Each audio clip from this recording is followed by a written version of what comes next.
Hello പുതിയൊരു വീഡിയോയിലേക്ക് എല്ലാവർക്കും സ്വാഗതം. അപ്പോൾ ഇന്നത്തെ വീഡിയോ എന്ന് പറഞ്ഞിട്ടുള്ളത് ഒരു അടിപൊളി മീൻ പൊള്ളിച്ചതിൻ്റെ റെസിപ്പിയാണ് കേട്ടോ. നമ്മുടെ വാഴൻ്റെ ഇലയിൽ ഉണ്ടാക്കിയെടുത്തിട്ടുള്ള അടിപൊളി മീൻ പൊള്ളിച്ചതാണ്.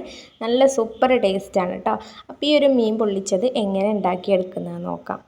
അതിന് വേണ്ടിയിട്ട് ഏത് മീനാണോ നമ്മൾ പൊള്ളിക്കാൻ ഉദ്ദേശിച്ചിട്ടുള്ളത് ആ മീൻ നല്ല പോലെ കഴുകി വൃത്തിയാക്കി ഇതുപോലെ നല്ല ആഴത്തിൽ തന്നെ വരഞ്ഞു കൊടുക്കാൻ വേണ്ടിയിട്ട് പ്രത്യേകം ശ്രദ്ധിക്കുക. ഇങ്ങനെ വരഞ്ഞു കൊടുക്കുമ്പം നമ്മുടെ മീനിൽ നല്ല പോലെ മസാല പിടിച്ച് കിട്ടാൻ വേണ്ടിയിട്ട് ഹെൽപ്പാക്കും കേട്ടോ. അപ്പോൾ ഈ ഒരു മീനിൻ്റെ മുള്ളെത്തുന്ന വരെ മാക്സിമം ഒന്ന് വരഞ്ഞു കൊടുക്കാൻ വേണ്ടിയിട്ട് ശ്രദ്ധിക്കാം. ഏത് മീനും എടുക്കാം കേട്ടോ, ഐക്കോറെ കരിമീനോ അല്ലെങ്കിൽ തിലോപ്പിയോ ഏതായാലും എടുക്കാം കേട്ടോ. എന്നിട്ട് നമ്മൾ ഈ ഒരു മീനിലേക്ക് മസാല ഉണ്ടാക്കിയെടുക്കാം.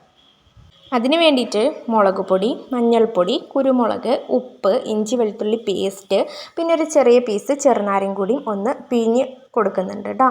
എന്നിട്ട് ഈ ഒരു ചെറുനാരങ്ങ നീരിൽ നല്ല പോലെ ഈ ഒരു മസാല ഒന്ന് മിക്സ് ചെയ്തെടുക്കുക.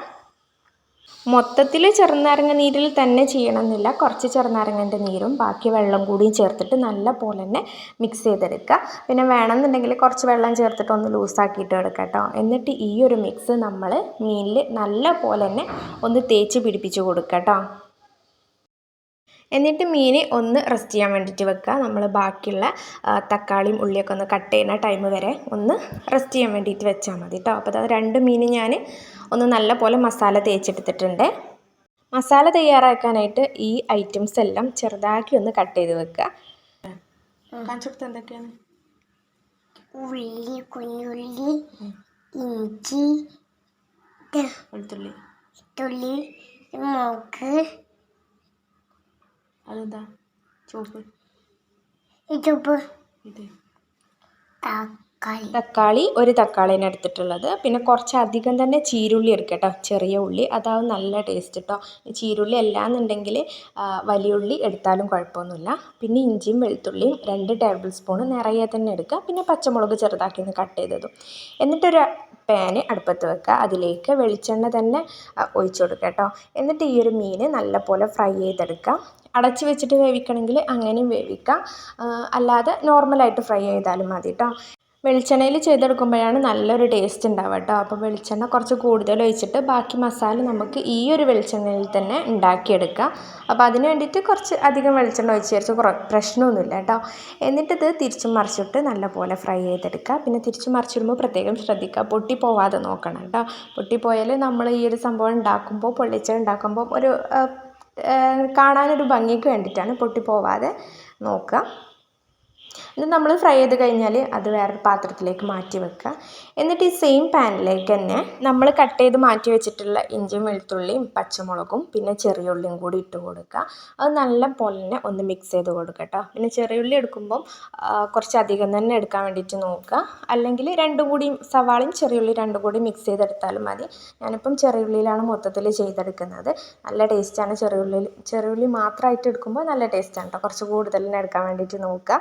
എന്നിട്ട് നല്ല പോലെ തന്നെ ഒന്ന് മിക്സ് ചെയ്തെടുക്കുക കേട്ടോ. എന്നിട്ട് ഇതിലേക്ക് നമ്മൾ ആവശ്യത്തിന് കുറച്ച് മാത്രം മുളക് പൊടി, പിന്നെ മഞ്ഞൾപ്പൊടിയും, പിന്നെ നിങ്ങളുടെ കയ്യിൽ കുരുമുളക് പൊടി കുട്ടികളൊന്നും തിന്നൂല എന്നുണ്ടെങ്കിൽ എരിവിന് കുറച്ച് കൂടുതൽ എരിവ് വേണമെന്നുണ്ടെങ്കിൽ കുരുമുളക് പൊടി കുറച്ചധികം തന്നെ ഇട്ട് കൊടുക്കുക. അപ്പം നല്ലൊരു ഡാർക്ക് കളറും അതുപോലെ നല്ല എരിവും ഉണ്ടാവും കേട്ടോ. അപ്പം അതും കൂടി ഇട്ട് കൊടുത്തിട്ട് നല്ല പോലെ തന്നെ മിക്സ് ചെയ്ത് കൊടുക്കുക. പിന്നെ ഇതിലേക്ക് ഉപ്പിട്ട് കൊടുക്കണമെങ്കിൽ ആവശ്യത്തിന് മാത്രം ഇട്ട് കൊടുക്കുക. കാരണം ഓൾറെഡി നമ്മൾ മീനിൽ മസാല തേക്കുമ്പോൾ ഉപ്പിട്ട് കൊടുത്തിട്ടുണ്ട്. അപ്പോൾ നോക്കിയിട്ട് ഉപ്പിട്ട് കൊടുക്കുക. എന്നിട്ട് നമ്മൾ ഈ ഒരു മസാല പൗഡേഴ്സ് ഇട്ടതിന് ശേഷമാണ് തക്കാളി ലാസ്റ്റാണ് ഇട്ട് കൊടുക്കുന്നത് കേട്ടോ. തക്കാളി നല്ലപോലെ ഒന്ന് മിക്സ് ചെയ്ത് കൊടുക്കുക. ഒന്ന് അടച്ച് വെച്ച് വേവിക്കണമെങ്കിൽ അങ്ങനെയും വേവിക്കാം കേട്ടോ. നല്ലപോലെ ഒന്ന് ഉടഞ്ഞ് കിട്ടണം. എന്നിട്ട് ഇത് നല്ല പോലെ ഒന്ന് മിക്സ് ചെയ്തെടുത്ത് കഴിഞ്ഞാൽ ഇതിലേക്ക് ഒരു ഗ്ലാസ് നിറയെ നല്ല കട്ടിയുള്ള തേങ്ങാപ്പാൽ, 1-ാം പാൽ തന്നെ എടുക്കാൻ വേണ്ടിയിട്ട് നോക്കുക. ഒരു ഗ്ലാസ് നിറയെ ഒഴിച്ച് കൊടുക്കുന്നുണ്ട്.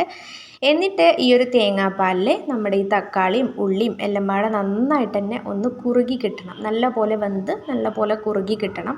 ഇത് നല്ല ടേസ്റ്റാണ് കേട്ടോ. ഈ ഒരു മസാലയ്ക്ക് അടിപൊളി ടേസ്റ്റാണ്. ഈ ഒരു ഇത് സ്കിപ്പ് ചെയ്യാതെ ഒന്ന് ചെയ്ത് നോക്കണം കേട്ടോ. അടിപൊളി ടേസ്റ്റാണ്. അപ്പോൾ ഇതൊന്ന് അടച്ച് വെച്ചിട്ട് ഇടയ്ക്കൊന്ന് തുറന്ന് നോക്കുക. എന്നിട്ട് നല്ലപോലെ തക്കാളി ഉള്ളിലേക്കൊന്ന് ഉടക്കുക. എന്നിട്ട് പിന്നെയും അടച്ച് വെച്ച് വേവിക്കുക. അങ്ങനെ മീഡിയം ടു ലോ ഫ്ലെയിമിൽ നല്ല പോലെ തന്നെ അത് കുറുക്കിയെടുക്കുക കേട്ടോ. നിങ്ങൾക്ക് നല്ല ഡ്രൈ ആയിട്ടാണ് വേണ്ടതെന്നുണ്ടെങ്കിൽ നല്ലോണം ആക്കിയിട്ട് കുറുക്കിയെടുക്കുക. അല്ലെങ്കിൽ കുറച്ചൊരു ഗ്രേവി ആണെന്നുണ്ടെങ്കിൽ കുറച്ചൊന്ന് കുറുകി വരുന്ന ടൈമിൽ തന്നെ ഫ്ലെയിം ഓഫ് ആക്കാം. അപ്പോൾ ഇടയ്ക്കൊന്ന് തുറന്ന് നോക്കിയിട്ട് നല്ല പോലെ തന്നെ അതൊന്ന് ഉടച്ചിട്ട് നല്ല തിക്ക് ഗ്രേവി ആക്കിയിട്ട് എടുക്കുക കേട്ടോ. ഇതിലേക്ക് നമ്മൾ ആവശ്യത്തിന് കറിവേപ്പിൻ്റെ ഇലയും കൂടി ഇട്ട് കൊടുക്കുക. കറിവേപ്പിൻ്റെ ഇല ഇട്ട് കൊടുക്കുമ്പോൾ കുറച്ച് കൂടുതൽ തന്നെ ഇട്ട് കൊടുക്കാൻ വേണ്ടിയിട്ട് നോക്കുക കേട്ടോ. അത് ഞാൻ പറയാൻ മറന്നുപോയതാണ്. ഇടാനും നമ്മൾ തക്കാളി ഇടുന്ന ആ ഒരു ടൈമിൽ തന്നെ കറിവേപ്പിൻ്റെ ഇലയും കൂടി ഇട്ട് കൊടുക്കുക. കുറച്ചൊരു ഗ്രേവിയിലാണ് ഞാൻ ആക്കിയെടുത്തിട്ടുള്ളത് കേട്ടോ. നല്ല അടിപൊളി ടേസ്റ്റാണ് ഈ ഒരു ഗ്രേവി. ഒറ്റയ്ക്ക് തിന്നാൻ തന്നെ അടിപൊളി ടേസ്റ്റാണ് കേട്ടോ. അപ്പോൾ ഈ ഒരു ടൈമിൽ ഉപ്പൊക്കെ ചെക്ക് ചെയ്തിട്ട് ഉപ്പ് വേണമെന്നുണ്ടെങ്കിൽ ചേർത്ത് കൊടുക്കാം. എന്നിട്ട് നമ്മൾ ഈ ഒരു മീൻ പൊള്ളിച്ചെടുക്കാൻ വേണ്ടിയിട്ട് അത് വാഴൻ്റെ ഇലയിലൊന്ന് പൊതിയണം കേട്ടോ. അതിന് വേണ്ടിയിട്ട് ഒരു വാഴൻ്റെ ഇല എടുത്തിട്ടുണ്ട്. അതൊന്ന് നമ്മൾ തീയിൽ വെച്ചിട്ട് ഒന്ന് വാട്ടിയെടുത്തിട്ടുണ്ട് വാഴൻ്റെ ഇല. അതങ്ങനെ വാട്ടുന്നത് നമ്മൾ മടക്കുന്ന ടൈമിൽ കീറി പോവാതിരിക്കാനൊക്കെയാണ് കേട്ടോ. അപ്പം അങ്ങനെ ഒന്ന് ചെയ്തതിന് ശേഷം നമ്മുടെ ഈ മസാല ആദ്യം താഴത്തൊന്ന് നിരത്തി വെച്ച് കൊടുക്കുക. എന്നിട്ട് ഇപ്പം ഞാൻ ഉണ്ടാക്കിയെടുത്തിട്ടുള്ളത് 2 മീനിലേക്കുള്ള മസാല കറക്റ്റ് ചെയ്യുന്നു കേട്ടോ. അപ്പം നിങ്ങൾക്ക് കുറച്ചുകൂടെ ഗ്രേവിയും അതുപോലെ മസാലയും വേണമെന്നുണ്ടെങ്കിൽ അതിനനുസരിച്ച് തക്കാളിൻ്റെയും ഉള്ളിൻ്റെയൊക്കെ അളവ് കൂട്ടുക. തേങ്ങാപ്പാലിൻ്റെ അളവൊക്കെ ഒന്ന് കൂട്ടിയെടുക്കുക. അപ്പം നല്ല കുറച്ച് അധികം തന്നെ ക്വാണ്ടിറ്റിയിൽ നമുക്കും അതിൻ്റെ മസാല കിട്ടും കേട്ടോ. എന്നിട്ട് ഇതിൻ്റെ മേലെ നമ്മൾ പൊരിച്ച് വെച്ചിട്ടുള്ള മീനൊന്ന് വെച്ച് കൊടുക്കുന്നുണ്ട്. എന്നിട്ട് അതിൻ്റെ മേലെ ആ മീനിനെ കവർ ചെയ്യുന്ന രൂപത്തിൽ ഒന്ന് നമ്മൾ മസാല വീണ്ടും മേലെ ഒന്ന് തേച്ച് കൊടുക്കുന്നുണ്ട്. ഈ മസാലയിൽ കുറച്ചും കൂടെ നല്ല സ്പൈസി ആയിട്ടാണ് വേണ്ടതെന്നുണ്ടെങ്കിൽ മുളക് പൊടിൻ്റെയും കുരുമുളകിൻ്റെയൊക്കെ അളവ് കൂട്ടിയെടുത്താൽ മതി കേട്ടോ. മുളക് പൊടി ഞാൻ കുറച്ച് മാത്രമേ ഇട്ടിട്ടുള്ളൂ, കാരണം നല്ല എരിവുള്ള മുളക് പൊടി ആയതുകൊണ്ടാണ്. കാശ്മീരി മുളക് പൊടിയൊക്കെ ആണെന്നുണ്ടെങ്കിൽ 2 ടീസ്പൂൺ തന്നെ എടുക്കാം കേട്ടോ. എന്നിട്ടിത് അതിൻ്റെ മേലൊന്ന് കവർ ചെയ്ത് കൊടുത്തു കഴിഞ്ഞാൽ പിന്നെ നമ്മൾ ഈ വാഴൻ്റെ ഇല നല്ല പോലെ തന്നെ ഒന്ന് മടക്കി കൊടുക്കുക കേട്ടോ. ഇനി ഈ വാഴൻ്റെ ഇല കീറി പോയിട്ടുണ്ട് എന്നുണ്ടെങ്കിൽ ആദ്യം ഫോയിൽ പേപ്പറിലൊന്ന് കവർ ചെയ്തതിന് ശേഷം പിന്നെ വാഴൻ്റെ ഇലയിലൊന്ന് പൊതിഞ്ഞെടുത്താലും മതി കേട്ടോ. അപ്പോൾ അതാ രണ്ടും ഞാനൊന്ന് നല്ല പോലെ ഒന്ന് പൊതിഞ്ഞെടുത്തിട്ടുണ്ട്, ഒന്ന് കെട്ടിയൊക്കെ കൊടുത്തിട്ടുണ്ട്. ഇനി നമുക്കിതൊന്ന് പൊള്ളിച്ചെടുക്കാം. അതിന് വേണ്ടിയിട്ട് ആ സെയിം പാനിൽ തന്നെയാണ് ഞാനിപ്പം പൊള്ളിച്ചെടുക്കുന്നതും. കുറച്ച് മാത്രം ഒന്ന് വെളിച്ചെണ്ണ ഒന്ന് ഒഴിച്ചു കൊടുക്കുന്നുണ്ട്. വേറെ പാനിൽ ചെയ്തെടുക്കുകയാണെങ്കിൽ അങ്ങനെയും ചെയ്തെടുക്കാം കേട്ടോ, കുഴപ്പമൊന്നുമില്ല. എന്നിട്ട് ഈ 2 മീനും കൂടിയും കൊള്ളാനുള്ള സ്പേസിലുള്ള ഒരു ഡ്രൈ ഫാൻ എടുക്കുന്നതാവും നല്ലത്. ഞാനിപ്പം ആദ്യം ഒന്ന് ചെയ്തെടുത്ത് പിന്നെ രണ്ടാമത് വീണ്ടും ചെയ്തെടുത്തിട്ടുള്ളതാണ് കേട്ടോ. അങ്ങനെ ഈ ഒരു പൊതിഞ്ഞിട്ടുള്ള ഈ മീനുണ്ടല്ലോ അത് ഒരു ടോട്ടൽ 20 മിനിറ്റ് ഒന്ന് തിരിച്ചും മറിച്ചിട്ട് ഒന്ന് വേവിച്ചെടുക്കണം. 5 മിനിറ്റ് ആദ്യം ഒന്ന് നമ്മൾ ഒന്ന് വേവിക്കുക. എന്നിട്ട് 5 മിനിറ്റ് കഴിഞ്ഞിട്ട് വീണ്ടും തിരിച്ചിടുക. അങ്ങനെ 5 മിനിറ്റ്, അങ്ങനെ ടോട്ടൽ 20 മിനിറ്റ് ഒന്നത് പൊള്ളിച്ചെടുക്കാം. ഇത് പെട്ടെന്ന് തന്നെ തിരിച്ചും മറിച്ചിട്ട് കഴിഞ്ഞാൽ ആ ഒരു കറക്റ്റ് ടേസ്റ്റ് കിട്ടില്ല കേട്ടോ. അതിന് വേണ്ടിയിട്ടാണ് 5 മിനിറ്റ് ഒരു ഭാഗവും 5 മിനിറ്റ് ഒരു ഭാഗവും, അങ്ങനെ ടോട്ടൽ 20 മിനിറ്റ്. അങ്ങനെ ഇപ്പം 2 ഞാൻ ചെയ്തെടുത്തിട്ടുണ്ട്. അപ്പോൾ ഇത് ഇത്രയെല്ലാം ഉണ്ടാക്കിയെടുക്കാൻ നല്ല സിമ്പിളാണ് കേട്ടോ. പെട്ടെന്ന് തന്നെ പരിപാടി കഴിയും. ഇതിപ്പോൾ ഞാൻ വീഡിയോയിൽ കുറച്ച് ഡീറ്റെയിൽ ആയിട്ട് പറയുന്നതുകൊണ്ടാണ് വീഡിയോ ലോങ് ആയിട്ട് പോയിട്ടുള്ളത് കേട്ടോ. അപ്പോൾ അത് നല്ല ടേസ്റ്റി ആയിട്ടുള്ള മീൻ പൊള്ളിച്ചതാണ് കേട്ടോ. എല്ലാവർക്കും ഇഷ്ടമാവുന്നൊരു അടിപൊളി മീൻ പൊള്ളിച്ചതിൻ്റെ റെസിപ്പിയാണ്. അപ്പോൾ എല്ലാവരും ഒന്ന് ട്രൈ ചെയ്ത് നോക്ക്, എന്നിട്ട് ഫീഡ്ബാക്കൊക്കെ ഒന്ന് അറിയിക്കും കേട്ടോ. പിന്നെ വീഡിയോ ഇഷ്ടപ്പെട്ട് കഴിഞ്ഞാൽ ലൈക്ക് ചെയ്യാനും ഷെയർ ചെയ്യാനും പിന്നെ സബ്സ്ക്രൈബ് ചെയ്യാനൊന്നും മറക്കല്ലേ കേട്ടോ. അപ്പോൾ ഇനിയും പുതിയ പുതിയ വീഡിയോസായിട്ട് കാണാം.